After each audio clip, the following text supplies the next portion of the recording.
자, 오늘은 3월의 마지막 거래일입니다. 그렇기 때문에 매 월말에만 만나볼 수 있는 분이시죠. 오늘 채권플로우 신영증권의 조용구 연구위원입니다. 안녕하십니까? 네, 안녕하십니까. 네. 자, 위원님, 3월 이제 거의 이제 끝나가고 있습니다. 이제 국내 채권 시장 좀 리뷰를 쭉 해주신다면 어떨까요? 네, 먼저 3월 채권시장 리뷰를 드리겠습니다. 국고채 금리는 월 초 전월의 약세를 이어가면서 단기물을 중심으로 4% 부분까지 근접을 했습니다. 그러나 이후에 은행권 금융불안 리스크가 확대되면서 금리가 하락세로 전환되었는데요. 주 만기 구간 금리는 재차 기준금리 3.5%를 하회하고 있습니다. 3월 초까지만 하더라도 파월 의장의 매파적 은혜 증언이 있었고 3월 FOMC에서 50bp 인상 가능성까지 높게 제기가 되었지만 결국 금융 안정 우려로 25bp 인상이 결정되었습니다. 자연스럽게 한국은행도 추가 인상에 나설 것이라는 전망이 크게 약화되었고 국내외 조기 금리 인하 기대가 다시 재확산되었습니다. 특이한 점은 주식과 외환시장 대비했을 때 채권시장에서의 안전자산 선호 심리가 크게 반영되고 있는 점이 특징적이라고 할 수 있겠습니다. 네. 자, 그러면 3월에서 생각나는 이벤트 중에서 가장 큰 게 또 FOMC였습니다. 이제 5월에 또 나올 예정인데 3월을 한번 정리를 해보고 가야 될 것 같아요. 어떻게 판단하십니까? 네, 3월 FOMC에서 연준은 기준금리를 25bp 추가 인상했고 양적 긴축 시행을 지속하기로 했습니다. 파월 의장은 은행권 금융불안 이슈에 따른 영향을 고려하겠지만 연내 인하는 예상하지 않는다고 언급했습니다.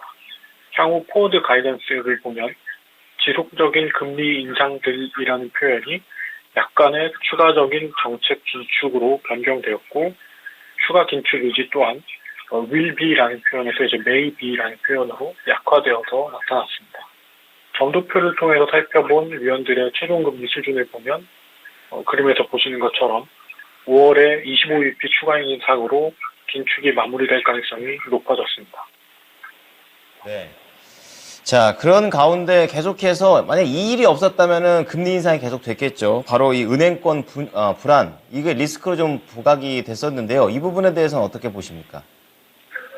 네, 은행권 금융불안 리스크에 따른 영향을 살펴보면 연준이 공격적인 금리 인상을 통해서 금리가 올라갔기 때문에 은행의 예대 마진이 개선되었고 순영업이익이 큰 폭으로 증가를 했습니다. 하지만 이러한 점은 보유 채권의 미실현 손실이 크게 증가한 그런 부작용이 나타났습니다. 그림 보시는 것처럼 최근에 미실현 손익이 상당히 크게 증가한 영향으로 SVB나 시그니처 은행 등이 먼저 유동성 문제를 일으키면서 이 미실현 손익이 실제 손실로 이어지고 파산하는 문제가 발생을 했습니다. 이후에 퍼스트 리퍼블릭, 크레딧 스위스 이런 은행들까지 전이가 우려가 되고 있고 미국과 스위스 당국이 발빠른 대응으로 진화 중인 상황입니다. 이렇게 뱅크런 우려는 심리적인 요인까지 더해져서 비이성적인 전염 가능성이 있는 것도 사실입니다. 이렇기 때문에 우량한 은행들까지도 쓰러질 수 있다. 이런 쪽의 심리가 악화되는 부분이 있고요. 하지만 2008년과 달리 부실 자산의 문제가 아니기 때문에 유동성 문제만 해결된다 하면 시스템적인 리스크까지 확산되지는 않을 가능성이 높습니다. 이러한 점은 중앙은행이 추가 긴축을 할 때 너무 과도하게 하지는 않는 쪽으로 반영이 될 가능성이 높은 것으로 파악을 하고 있습니다. 네. 말씀해 주신 대로 이 은행권 그리고 이 긴축 기조 이게 계속해서 팽팽한 그런 사회를 보여주고 있는 모습입니다. 자, 그런 상황에서 이제 4월을 앞두고 있는데요. 채권 시장 어떻게 전망하십니까? 네, 4월 전망에 대해서 말씀드리겠습니다. 국고채 금리는 앞서 보신 것처럼 주요 만기 모두 현재 기준금리를 하회하면서 역캐리, 역마진 상태에 재진입을 한 상태입니다. 채권시장은 은행권 금융불안 이슈로 결국 중앙은행이 금리를 먼저 내리거나 또는 리스크가 완화되더라도 경기 부진은 불가피한 점, 물가도 추가적으로 하방 압력을 받을 수 있는 점을 주목을 하고 있습니다. 한편 월 초에 말씀드렸던 것처럼 우량 등급 크레딧 스프레드가 약세로 전환되었습니다. 당분간은 불안 요인을 소화하면서 완만한 확대를 보일 가능성이 높습니다. 여기에 오늘 WGBI 3월 조기 편입이 무산된 점, 그리고 2월 말에 상황에 따라서 추경의 추진 가능성이 있는 점 등을 감안할 때 무리하게 채권 시장 강세를 추종한 것보다는 금리 반등 기회를 모색하는 것이 더 나은 것으로 보고 있습니다. 네. 자, 미국의 움직임에 따라 또 채권 시장 많은 영향을 받게 될 텐데요. 그렇다면 국내의 한국은행 쪽에 대한 이 금통위 어떻게 미리 내다보고 계십니까? 네, 4월 금통위 전망에 대해서 말씀드리겠습니다. 지난 회의에서 한행 총재는 금통위 내의 최종금리 수준에 대한 의견을 3.75를 열어두자는 가능성을 5명, 3.5에서 끝내자는 의견이 1명의 구도로 언급을 했고, 금리 인상 사이클의 마감에 대해서 부정적인 의견을 냈습니다. 하지만 실제 의사록 내용을 보면 크게 매파적이지는 않은 것으로 드러나고 있고, 당분간은 지켜보자는 의견이 대다수였습니다.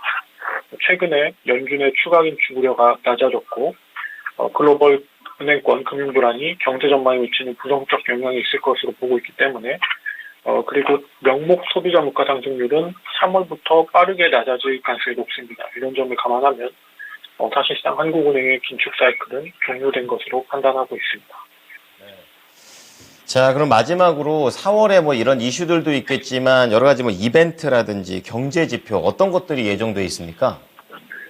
네, 4월 주요 일정을 살펴보면 한국은행 금융통화위원회가 11일 화요일에 예정이 되어 있습니다. 이제 통상 금통위는 목요일에 열리는 편인데 이번에는 12일부터 15일까지 G20 재무장관 중앙은행 총재 회의가 열리기 때문에 다소 앞당겨졌습니다. 이외에도 월초에 호주 추가 인상 여부, 그리고 월말에 일본은행의 새로운 총재 취임 첫 회의, 이런 부분들을 좀 지켜봐야 될 것으로 보고 있고요. 경제지표는 4월이기 때문에 주요국 1분기 GDP가 발표됩니다. 그리고 월간 지표로는 물가지수, 수출입 등을 주목해야 될 걸로 보고 있습니다. 이외에도 한미 정상회담, 미국 재무부의 환율 보고서 이런 부분들이 4월에 주요 이벤트가 될 것으로 보고 있습니다. 네, 4월에 또 뵙겠습니다. 감사합니다. 네, 감사합니다. 네, 자 오늘 채권플로우 신영증권의 조용구 연구위원이었습니다.